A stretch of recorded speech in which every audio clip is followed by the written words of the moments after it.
தங்கம், இத்தனை நாட்கள்ல நீ என்னிடம் அதிகம் கேட்ட ஒரே கேள்வி இதுதான். என்னால முடியலப்பா, இன்னும் எவ்வளவுதான் தாங்கிறது?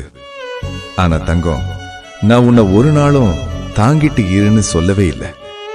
இது வரைக்கும் உனக்கு நான் வலியை தாங்க சொல்லல. உன் மனபாரத்தையும் உன் வலியையும் விட்டுவிட சொல்லிதான் சொல்லியிருக்கேன். இன்னும் உன்னோட வலி நீங்காம இருக்கிறதுக்கு காரணம் அதை நீ கையில பிடிச்சு வச்சிருக்கிறது. இன்னும் வலி உன் மனசுல நீங்காம இருக்குதுன்னா நீ அதுக்கு அந்த அளவுக்கு இடம் கொடுக்கறதாலதான். சரி, நீ இவ்வளவு வலியையும் தாங்கிறதால நான் சந்தோஷமும் படல, நீயும் அதனால பெரியவனும் ஆகிறதில்ல தங்கம்.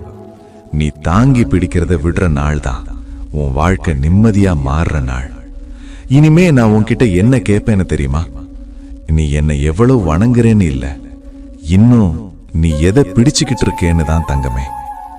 நீ அந்த பிடிய விடுற நொடியில உன் சுமையும் விழும், உன் வலியும் குறையும், உன் மனசும் நிம்மதியா ஆகும். என்னதான் சொன்னாலும் உன் அப்பன் நான் தானே தங்கம். உன்னை வலியோட விட்டுறவனா